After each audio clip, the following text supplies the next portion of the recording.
here we need to find the shaded area of this graph. Let's say यहाँ पर total area निकालने के लिए in order to find the total area, let me just divide this shaded area into three parts. Let's say this part is part number 1. तो ये जो part है let's say this is 1. So I am saying कि ये है A1 and then we have this part. तो ये मैं कहता हूँ कि ये है पार्ट नंबर 2 और इसका एरिया है A2. सिमिलरली ये जो ये वाला पार्ट है इसका हम कहते हैं ये है part number 3 which is A3. So we can say plus A3. तो तीनों को हम प्लस करेंगे तो हमारे पास टोटल एरिया 80 निकल जाएगा. तो अब सिंपली नॉर्मली जब हम एरिया निकालते हैं किसी भी ग्राफ का, लेट से हम निकालते हैं, let me just give you an example. Let say आपके पास एक लाइन है, ठीक है, उसका आपने एरिया निकालना है. ये आपका एक्स एक्सिस है, ये वाई एक्सिस है.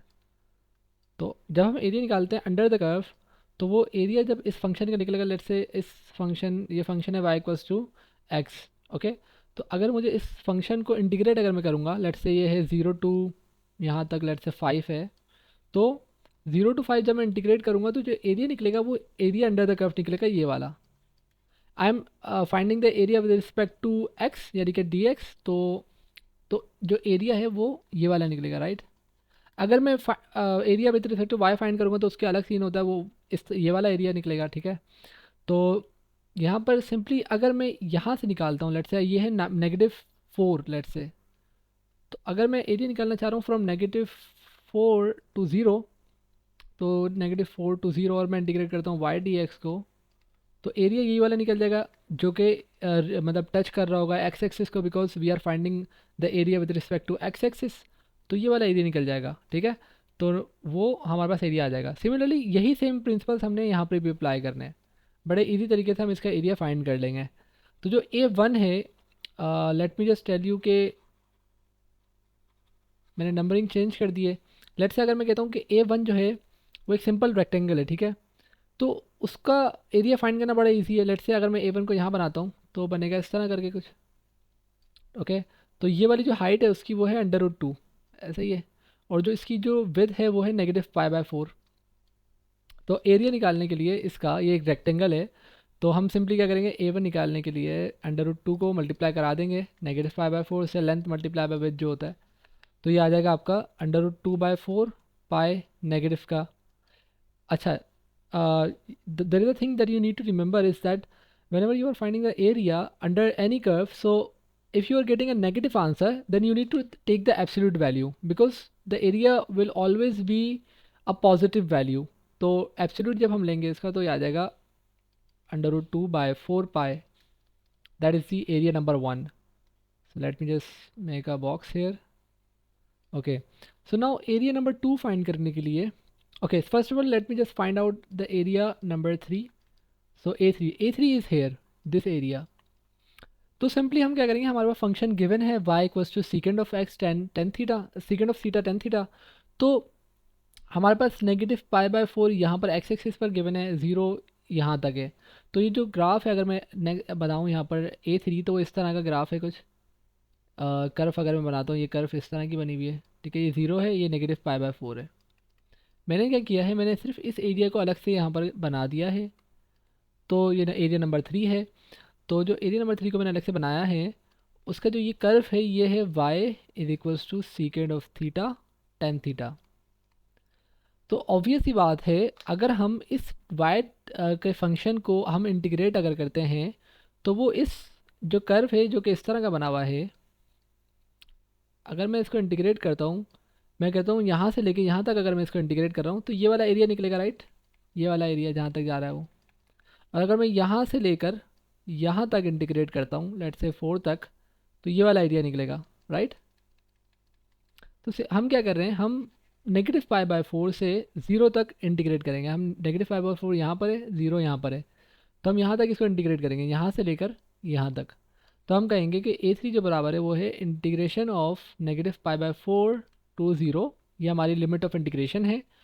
और जो एरिया जो कर्व का फंक्शन है वो है second of theta ten of theta d theta. तो इससे हमारा A3 निकल जाएगा. हम कहेंगे कि जो हमारा इंटीग्रल है second of theta tan theta वो होता है सेकेंड ऑफ थीटा. तो सीकेंड ऑफ थीटा हमारे पास लोअर लिमिट है -π/4, अपर लिमिट है 0। हम इसको अप्लाई करेंगे second of 0 minus second of -π/4, तो ये आपके पास आ जाएगा। Let me just find out, second of 0 will be 1 and second of -π/4 will be -π/4 will be under root 2. So 1 minus under root 2. So when we will find out 1 minus under root 2, we will get a negative value which is -0.414. So again we have a negative value. We will take the absolute. So A3 will be 0.414. ये आपका A3 निकल गया। Similarly यहाँ पर अब problem ये है, जो हमारा A2 है उसको अब हम निकालना है। A2 है ये वाला एरिया। अगर मैं इसको रिमूव करता हूँ बाकियों को, तो A1 हमारा एरिया नंबर 1 ये था, 3 ये था और 2 हमने ये कहा था। अब जो एरिया नंबर 2 है वो है ये जो कर्व इस तरह बना हुआ है, तो बेसिकली ये हमें एरिया निकालना है, ये वाला एरिया हमें फाइंड करना है, राइट। ये फंक्शन हमारे पास गिवन है और हमें ऊपर वाला निकालना है। अच्छा, नॉर्मली जब भी हम निकालते हैं एरिया, अगर हम with respect to this axis निकाल रहे हैं, एक्स एक्सिस या थीटा एक्सिस निकाल रहे हैं, तो हमारे पास एरिया इंटीग्रेशन के बाद निकलता है एरिया अंडर द कर्व या बिलो द कर्व, हमें ये वाला एरिया निकलता है, राइट। लेकिन हमें यहाँ पर नीचे वाला एरिया नहीं निकालना, एरिया अबव द कर्व निकालना है, जो कि ये वाला है एरिया। तो हम इसका एक काम ये कर सकते हैं कि हम बेसिकली यहाँ पर या तो हम इसका टोटल एरिया निकालें, ठीक है। टोटल एरिया निकालने के बाद हम उसमें से नीचे वाला एरिया माइनस कर दें, तो ऊपर वाला एरिया निकल जाएगा, right. Area under the curve अगर हम माइनस कर दें टोटल एरिया में से, तो एरिया अबव द कर्व निकल जाएगा, जो कि हमें फाइंड करना है। और दूसरा काम हम ये कर सकते हैं कि हम अपने जो विद रिस्पेक्ट टू हम थीटा फाइंड कर रहे हैं एरिया को, अगर हम वाई को इंटीग्रेट करें, लेकिन हम थीटा को फिर इंटीग्रेट करें विद रिस्पेक्ट टू वाई, ठीक है। उस केस के अंदर ये जो इस तरह का ग्राफ है, तो उस केस में हमारे पास यही वाला एरिया आएगा अगर हम with respect to Y integration करते हैं। लेकिन वो है थोड़ी लेंदी और मुश्किल है इन सेंस, क्योंकि यहाँ पर सीकेंड ऑफ थीटा टेन थीटा को आपको कन्वर्ट करना पड़ेगा पहले आपने एक थीटा की फॉर्म बनानी पड़ेगी, तो वो मुश्किल काम है। तो हम यहाँ पर विद रिस्पेक्ट टू वाई नहीं निकालेंगे, विद रिस्पेक्ट टू थीटा निकालेंगे, और टोटल में से विद रिस्पेक्ट टू थीटा जो कि ये वाला एरिया है, let me just use another colour, so जो कि ये वाला एरिया है, हम इसको टोटल में से माइनस कर देंगे। अब इसको निकालने के लिए simply total area first of all निकालते हैं। टोटल एरिया है π/4, यहाँ पर विद है इसकी, हाइट इसकी अंडर रूट 2 अगेन है। तो इसका जो टोटल एरिया है वो है अंडर रूट 2, अगर आप निकालो मल्टीप्लाई बाय π/4। ये कैसे मैंने निकाला है, बेसिकली ये एक रेक्टेंगल बन रहा है, राइट। तो रेक्टेंगल का एरिया होता है length multiply by with. Length है आपकी π/4, या लेंथ आपकी अंडर रूट 2 ले लो, और विथ आपकी अंडर रूट 2 है, ठीक है। तो यहाँ पर ये एरिया है, इसमें से अगर आप, मैं कहता हूँ ये A2 प्राइम है, ठीक है। A2 प्राइम निकल गया अंडर रूट 2/4 पाई। अच्छा, अगर इसमें से हम ये एरिया बिलो द कर्व को माइनस कर दें, ये वाला एरिया को माइनस कर दें, तो अबव वाला एरिया निकल जाएगा, राइट। तो उसको करने के लिए हम यहाँ पर इंटीग्रेशन करेंगे फ्रॉम 0 to π/4, और y को इंटीग्रेट करेंगे second of theta tan theta d theta, और ये निकल जाएगा हमारा second of theta from 0 to π/4, and you can just find out second of π/4 minus second of 0। Again ये आपका अंडर रूट 2 -1 आ जाएगा और 0.414 आ जाएगा। तो ये आपका एरिया निकला है below the curve, under the curve, ठीक है। तो इसको आप टोटल में से माइनस कर दें, जो कि टोटल आपके पास ये वाला एरिया है, तो अंडर रूट 2/4 पाई माइनस 0.414, तो ये आपका निकल जाएगा A2 सॉरी, तो A2 निकल जाएगा। तो ये निकल जाएगा, let me just find out, under root 2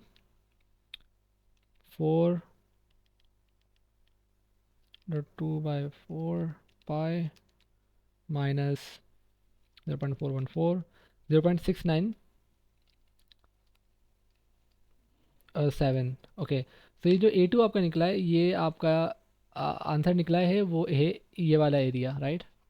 तो अब तमाम एरियाज़ को आप ऐड कर दो। A1 हमारे पास जो निकला था वो था अंडर रूट 2/4 पाई, प्लस A2 जो निकला है वो 0.697 निकला है, और A3 जो हमारे पास हमने फाइंड किया था वो निकला था 0.414। If you going to add all of them, you will get 0.414 plus under root 2.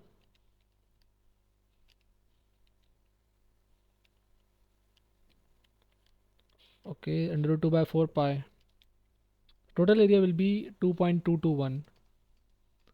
So this will be your area. So there are just the analytical approaches to solve this problem. So I hope you have understand the problem. Thank you so much. This is basically the question number 63 of exercise 5.44 of the book Thomas Calculus. Okay, so thank you so much. Allah Hafiz.